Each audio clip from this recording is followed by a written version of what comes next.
The past few months had been grueling for Evan. A sudden uptick in freight demand meant he had spent more time on the road than ever. 6 weeks without a break, sleeping in his cab, eating from truck stops, and video calling Laura whenever he could. Laura, with her warm smile and reassuring words, had urged him to push through. Evan's latest delivery took him to California, and he was scheduled to head back east afterward. But a scheduling error at the distribution center gave him an unexpected break. Instead of returning at the end of the week as planned, Evan would be home in just 2 days. The thought of surprising Laura filled him with anticipation. He pictured her joy, the way her face would light up when she saw him unexpectedly. The drive home felt unusually long despite his excitement. He stopped once to fuel up and pick up a bouquet of sunflowers, her favorite. He imagined the simple pleasures they'd share. Dinner at their favorite diner, a movie on the couch, maybe even a lazy morning in bed before he hit the road again. When Evan finally pulled into his driveway late that evening, the house was dark, except for a faint glow in the upstairs bedroom window. His heart lifted. She must be awake, waiting for him. He grabbed the flowers in his overnight bag, eager to surprise her. But as he approached the front door, he noticed something strange. Another car was parked a short distance down the street. A sleek black sedan that didn't belong to any of their neighbors. A faint twinge of unease crept in, but he pushed it aside. Maybe a friend had stopped by. Evan unlocked the door quietly, his boots muffled by the carpeted hallway. He didn't call out. He wanted to catch her off guard, to see her genuine reaction. But as he ascended the stairs, he heard it, a low murmur of voices. A man's voice mingled with Laura's laughter. His blood ran cold. Evan froze halfway up the stairs, his mind racing. He strained to hear, to decipher what they were saying, but the words were muffled. He set the flowers down on the step and crept closer. The bedroom door was slightly ajar, and through the crack, he caught glimpses of movement. His heart pounded in his chest as he pushed the door open. There, tangled in the sheets, were Laura and a man Evan didn't recognize. The air seemed to freeze, the scene unfolding in slow motion. Evan, Laura gasped, scrambling to cover herself. The man leaped out of bed, grabbing for his clothes. Evan's fists clenched, his body trembling with anger and betrayal. He wanted to scream, to hit, to demand answers, but all he could do was stare, his world crumbling before him. What the hell is this?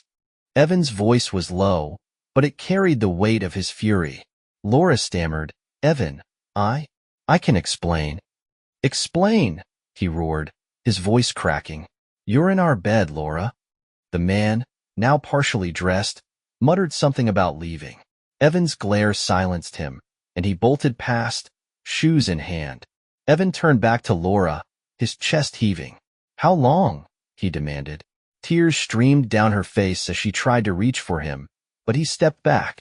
Evan, please. It's not what you think. Don't you dare, he snapped. Don't you dare lie to me now. Laura broke down, sobbing into her hands. The sight of her tears didn't soften him. It only fueled his rage. He stormed out of the room, leaving her crying in the bed they had once shared.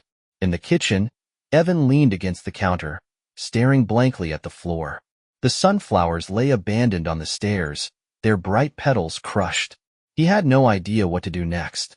The life he thought he knew had been shattered, and the road ahead suddenly felt darker than ever. Evan sat in the truck cab, parked outside his house, gripping the steering wheel with white-knuckled hands. It had been hours since he stormed out of the bedroom, but the image of Laura and that man together refused to leave his mind. Every time he closed his eyes, the scene replayed with excruciating detail. The house that had once been his sanctuary now felt like enemy territory. He couldn't bring himself to go back inside. Not yet. But where else could he go? The loneliness of the road had always been bearable because he knew Laura was waiting for him. Now that illusion was gone, replaced by the cold truth of her betrayal. Eventually, exhaustion won out. Evan climbed into the sleeper cab and shut the curtains, cocooning himself in darkness. He didn't sleep so much as drift in and out of restless memories of their wedding day, the road trips they used to take together, the promises they'd made. He wondered when it had all started to go wrong. The next morning, Evan returned to the house. He found Laura in the kitchen, sitting at the table with a cup of coffee. Her eyes were red and puffy, evidence of a sleepless night. She looked up when he entered, her lips parting as if to speak, but he raised a hand to silence her. "I'm not here to talk," Evan said coldly. "I just need answers." Laura nodded, her hands trembling around the mug. "I know I hurt you, Evan. I don't even know where to start." "Start with him," Evan snapped. "Who is he?" "His name's Nathan," she admitted, her voice barely above a whisper. "We met a few months ago. He works at the gym." Evan's jaw tightened. The gym. The membership he had encouraged her to get, so she could stay active while he was on the road. It felt like a cruel joke. "Why?" The word came out raw and broken. "Why would you do this, Laura?" Tears welled in her eyes again. "I didn't plan for this to happen. I was lonely, Evan. You've been gone so much, and when you're home, it's like you're still somewhere else." Evan's stomach churned. "So this is my fault? Because I've been working to keep this house, to give you the life you wanted?" "No," she cried. "I'm not blaming you. I felt invisible, like we were drifting apart." Evan laughed bitterly. "And screwing some guy in our bed was your solution?" Laura flinched but didn't respond. The silence that followed was deafening. The days that followed were a blur of arguments and cold silences. Evan stayed at the house, though he slept on the couch and avoided Laura as much as possible. Every interaction between them was strained, laden with tension and unspoken resentment. Evan felt like a stranger in his own life. He couldn't even bring himself to look at the photos on the walls, smiling snapshots of happier times that now seemed like a cruel mockery. One evening, as Laura was out running errands, Evan sat alone in the living room, nursing a bottle of beer. His phone buzzed with a notification from his bank, reminding him of the joint account he shared with Laura. On a whim, he logged in to check the transaction history. What he found made his blood run cold. There were unexplained charges from restaurants he'd never visited, hotels in their town, and even a jewelry store. His chest tightened as he scrolled further, piecing together a timeline of her betrayal. While he was driving hundreds of miles a day, she had been dining out and buying gifts with his money he'd earned by working himself to the bone. Evan clenched his teeth, the anger boiling over again. He had sacrificed so much for their life together, only to be repaid with lies and deceit. It was more than just the affair. It was the betrayal of everything he thought they'd built together.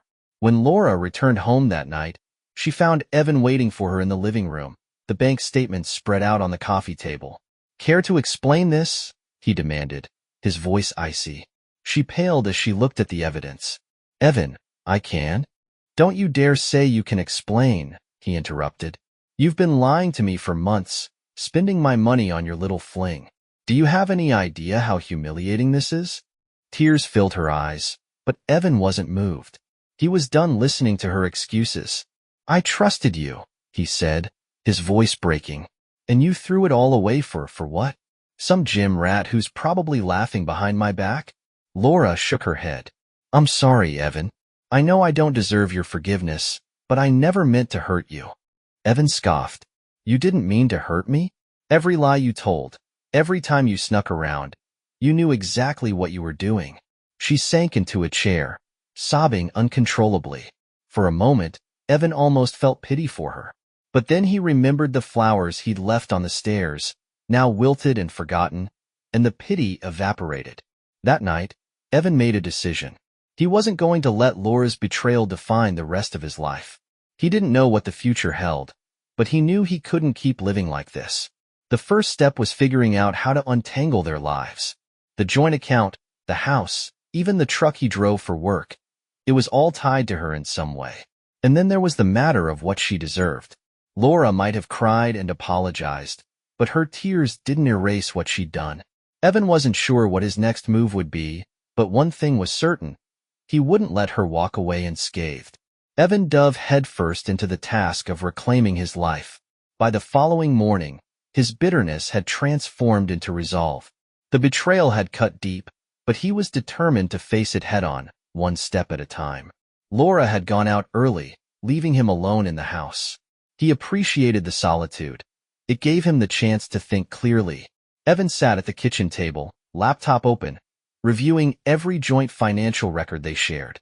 He scrutinized her spending, tracking every transaction with meticulous care. The pattern was undeniable. Dinner dates, hotel stays, gifts. All of it mapped perfectly to the timeline of her affair. Each charge felt like a slap in the face. But there was something else that caught his eye, a new credit card account in Laura's name. One he hadn't known existed. Evan's pulse quickened as he hacked into her email account, piecing together her password from what he knew about her. It took a few tries, but when the inbox loaded, his chest tightened. Dozens of messages from Nathan, emails, some innocuous, others laced with flirtation. And there, buried in the chain, were mentions of the hotels and her excuses to him for why she couldn't talk some nights. His vision blurred with rage. She hadn't just cheated on him. She'd built an entire double life. Laura returned home in the late afternoon, oblivious to the storm brewing inside Evan. She entered the house, her shopping bags swinging by her sides, humming to herself. Evan met her in the living room, his expression cold and unreadable. "Where were you?" he asked. She paused, surprised by his tone. "At the grocery store." "Why?" He held up his phone, displaying one of the emails from Nathan. Her face drained of color. "Evan, don't," he snapped, his voice low but sharp. "Don't insult me with more lies. I know everything, Laura. The hotels, the dinners, the new credit card you've been hiding from me. How long were you planning to keep this up?" She opened her mouth to respond but faltered. Tears welled in her eyes again. But Evan wasn't moved. "You had no right," he continued, his voice rising. "No right to spend my money on him. On this," he gestured wildly toward her. "Do you even realize what you've done? To me? To us? I made a mistake." Laura cried. "I was lonely, Evan. You're never here, and I—" "That excuse won't work anymore," he roared. "You chose this, Laura. You chose him over us. Over me." Her tears flowed freely, but she didn't offer any further defense. Evan shook his head, disgusted. "I'm done listening to you," he said. "I'm done being your fool." Evan didn't sleep that night. He lay awake on the couch, staring at the ceiling, his mind racing with possibilities. The idea of confronting Nathan tempted him, but Evan knew it wouldn't solve anything. Nathan was a symptom of the real problem, Laura's betrayal. By morning, he'd made up his mind. He wasn't just going to leave Laura. He was going to dismantle everything she'd built at his expense. The first step was securing his finances. Evan visited the bank that morning, closing their joint accounts and transferring the remaining funds into one solely in his name. He canceled Laura's access to the cards and flagged the ones tied to the credit account she'd opened. Next, he contacted their mortgage lender, exploring options to put the house in his name or force a sale. He wasn't about to let her live comfortably in the home he'd worked so hard to maintain. But he wasn't done yet. Evan began digging deeper into Laura's life, uncovering every secret she tried to keep from him. He went through her phone records, pieced together her routines, and even found old social media posts she'd hidden from him. The more he uncovered, the more enraged he became. She hadn't just cheated on him physically. She'd lied about who she was, presenting a facade while secretly dismantling the foundation of their marriage. A week later, Evan came home to find Laura packing a suitcase. She looked up as he entered, guilt written all over her face. "I think it's best if I stay with my sister for a while," she said. Evan crossed his arms. "Running away, huh? That's what you do when things get hard." Her lip trembled. "I can't stay here, Evan. Not with how things are between us." "Good," he said coldly, "because I don't want you here." Her eyes widened. She had expected resistance, maybe even a fight, but not this cold dismissal. "Evan, please. You made your choices, Laura. Now you're going to live with the consequences." As she stood there, clutching her suitcase, Evan felt no sympathy. He'd spent years sacrificing for her, building a life he thought they both wanted. And now, she was walking away from it all, leaving him to pick up the pieces. But Evan wasn't broken anymore. He was determined to rebuild his life, even if it meant burning everything else down in the process.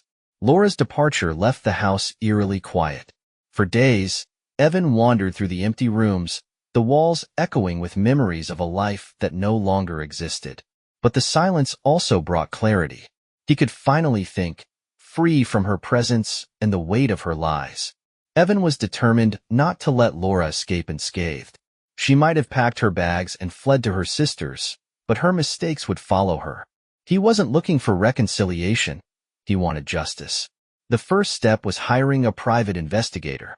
Evan had saved the contact information from a fellow trucker who had gone through a nasty divorce.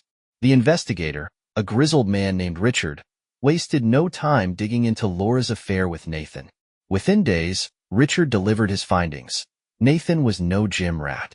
He was a personal trainer, yes, but he had a history of relationships with married women. Evan felt a sick sense of vindication. Laura hadn't just betrayed him. She'd fallen for a predator who likely saw her as nothing more than a conquest. But there was more. Nathan had debts, gambling debts that ran deep, and it seemed Laura had been unknowingly funding his habit. The jewelry she bought? Pawned. The hotel stays? Paid for with his hard-earned money, funneled into Nathan's reckless lifestyle. Evan felt his anger reignite. She hadn't just betrayed their marriage. She dragged him into a mess he never agreed to. Evan didn't confront Laura right away. Instead, he bided his time, carefully crafting his next steps. His trucker's instincts told him to be patient, to wait for the right moment to act. He started with her family. Laura's sister, Megan, had always been close to him. She was shocked to hear about the affair, and even more horrified to learn about Nathan's shady dealings. Megan promised to speak to Laura, but Evan knew it wouldn't change much. Next, he reached out to their mutual friends. Without revealing too much, he let slip enough details to plant seeds of doubt in their minds. Evan knew word would get back to Laura eventually, but he didn't care. Let her squirm. Weeks passed, and Evan threw himself into work. The open road became his refuge once more, a place where he could think without distraction. But he wasn't running away. He was planning his next move. One evening, as he parked his truck at a rest stop, Evan received a call from Richard. "I've got something you'll want to see," Richard said. The next day, Evan met him at a coffee shop. Richard slid a manila folder across the table, his expression grim. Inside were photos of Laura and Nathan together. Not just the two of them, but also Nathan meeting another woman in a similar manner. "He's playing her," Richard said bluntly. Evan's jaw tightened. "She doesn't even see it." "That's not all," Richard added. "Nathan's debts are catching up to him. He's had run-ins with some unsavory types. Your wife might be in deeper than she realizes." For a moment, Evan considered warning Laura. Despite everything, he didn't want her to get hurt. But then he remembered the crushed sunflowers, the emails, and the lies. If she wanted to dance with danger, that was her choice. Evan's patience paid off when he discovered Nathan's gym was hosting an event, a fitness expo that was open to the public. It was the perfect opportunity to put his plan into motion. Dressed in casual clothes, Evan blended into the crowd, watching from a distance as Laura and Nathan worked the room. They looked confident, like a couple who had nothing to hide. But Evan knew better. As the event wound down, he approached Nathan, his presence commanding. "You're Nathan, right?" Evan said, his voice calm but menacing. Nathan froze, his smile faltering. Yeah. Can I help you?" "I'm Evan," he said, leaning in slightly. "Laura's husband." Nathan's eyes widened, but Evan didn't give him a chance to respond. "I know all about you," Evan continued, his tone icy. "And I know about your little side business." Nathan paled. "Look, man, I don't want any trouble." "Trouble's already here," Evan said. "You're going to leave her alone. No more calls, no more texts. If I see or hear your name again, you'll regret it." Nathan nodded quickly, sweat beading on his forehead. Satisfied, Evan turned to leave. He didn't need to wait for a response. He'd made his point. When Laura called him later that night, her voice trembling, Evan wasn't surprised. "What did you do?" she demanded. "I warned him," Evan said simply. "Evan, you had no right." "I had every right," he snapped. "You brought this into my life, Laura. Now I'm taking it back." She fell silent, and Evan hung up before she could say anything else. For the first time in weeks, Evan felt a sense of control. He wasn't done yet, but he was closer to reclaiming his life. Laura had made her choices, and now she would have to face the fallout. Evan's confrontation with Nathan set off a chain reaction he couldn't have fully anticipated. Within days, the cracks in Laura's relationship with her lover began to show. She called Evan repeatedly, alternately accusing him of overstepping and begging him to reconsider his approach. He ignored most of her calls, only answering once to make his position crystal clear. "You can deal with your mess, Laura," he said coldly, "but don't expect me to save you from it." Her silence on the other end told him his words had struck a nerve. Evan wasn't finished with Laura yet. He was no longer content with dismantling their financial ties and confronting her lover. He wanted her to feel the same devastation she had inflicted on him. Through his investigator, Richard, he learned that Laura had been telling her friends and family a warped version of events, one that painted her as a lonely wife abandoned by her workaholic husband. Infuriated, Evan decided to set the record straight. He started with their close friends, organizing a casual get-together at a bar under the guise of catching up. Once everyone was settled, he dropped the bombshell. "I'm sure you've all heard Laura's side of things," Evan began, his tone calm but pointed. "But I think it's time you heard mine." He laid everything out, the affair, the hidden credit card, the lies. He even shared the investigators' findings about Nathan's shady background. The group sat in stunned silence as Evan spoke, their sympathy for Laura quickly morphing into disgust. When the evening ended, Evan left the bar feeling lighter. Laura's carefully constructed narrative was unraveling, and he was holding the threads.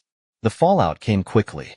Mutual friends began distancing themselves from Laura, and word spread to her family. Megan called Evan in a fury, accusing him of humiliating Laura. "She humiliated me," Evan retorted. "I'm just returning the favor." Even as Megan defended her sister, Evan could hear the doubt creeping into her voice. Meanwhile, Nathan's life was spiraling out of control. With his gambling debts mounting and his reputation tarnished by Evan's revelations, he became increasingly erratic. One night, Laura showed up at Evan's doorstep, her face pale and drawn. Months passed, but the scars of betrayal remained fresh for both Evan and Laura. Though they lived separate lives now, they were still tied together by the wreckage of their marriage. Evan had severed financial ties, reclaimed the house, and restructured his life to exclude her entirely. Laura, on the other hand, was sinking deeper into a hole she couldn't escape. Evan's routine stabilized. Long hauls, quiet evenings, and the slow process of rebuilding his sense of self became his new normal. He even began reconnecting with old friends, attending social gatherings, and finding moments of joy in the mundane. Still, a lingering bitterness clung to him, a dark cloud that refused to dissipate. Laura's life, however, was unraveling. She had moved in with her sister, Megan, but their relationship grew strained as Laura's behavior became increasingly erratic. Nathan's disappearance left her not only heartbroken but also financially ruined. Collection agencies hounded her for the credit card debt she'd incurred to fund his lifestyle. Friends and family, once sympathetic, began distancing themselves, weary of her constant drama. One day, Megan called Evan unexpectedly. "Evan, I'm worried about her," she said. "Worried about who?" Evan asked, his voice cold. "Laura. She's not in a good place."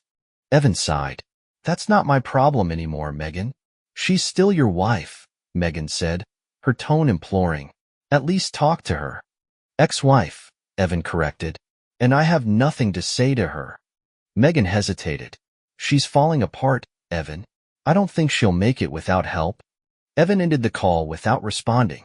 He couldn't bring himself to care. Laura had made her choices, and now she was reaping what she'd sown. Laura, desperate to reclaim some semblance of her old life, began calling Evan again. At first, he ignored her, but her messages became increasingly frantic. "Please, Evan," one voicemail pleaded. "I know I don't deserve it, but I need to see you. Just once." He finally agreed to meet her, if only to put an end to her incessant attempts at contact. They met at a coffee shop, a neutral place where he could control the conversation. When Laura arrived, she looked like a shadow of her former self. Her hair was unkempt, her clothes wrinkled, and her eyes hollow. Evan felt a brief pang of pity but quickly suppressed it. "What do you want, Laura?" he asked, his tone devoid of warmth. She fidgeted with her cup, avoiding his gaze. I need help, Evan. I've lost everything. Nathan. He lied to me. He took everything. Evan raised an eyebrow. And you thought I'd be the one to fix that? Tears welled in her eyes. I know I hurt you. I know I destroyed everything we had. But I don't know where else to turn. Evan leaned back, crossing his arms. You didn't just hurt me, Laura. You ruined the life we built together. And now you want me to help you pick up the pieces? Her shoulders shook as she sobbed, but Evan felt no sympathy. I loved you, he continued, his voice hard. I gave you everything I had, and you threw it away for someone who didn't even care about you.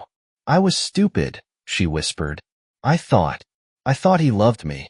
Evan shook his head. You made your bed, Laura. Now you get to lie in it. The final blow came a week later, when Laura's creditors began threatening legal action. Without a steady income or a support network, she had no way to pay off her debts. Megan, fed up with Laura's behavior, told her to leave, and she was forced to move into a small, dingy apartment. Meanwhile, Evan sold the house and used the proceeds to start fresh in a new town. He bought a smaller home, closer to his trucking company's headquarters, and began to embrace the idea of a life unburdened by his past. One day, Evan received a letter from Laura. It was handwritten, the words shaky and uneven. Evan, I know I'm the last person you want to hear from, but I needed to say this. I'm sorry for everything I did to you. I was selfish, foolish, and blind to what I had until it was gone. You didn't deserve what I put you through. I've lost everything now, and I know it's my own fault, but I hope someday you can forgive me. Not for my sake, but for yours. Laura. Evan read the letter twice before folding it and placing it in a drawer. He didn't feel the closure she sought, nor did he feel the need to respond. In the end, both of their lives were irrevocably changed. Evan moved forward, carrying the scars of betrayal, but also a newfound strength. Laura, consumed by regret and the consequences of her actions, was left to confront the ruins of her choices. Thank you for listening to the story to the end. Please like, share your thoughts, and subscribe to the channel.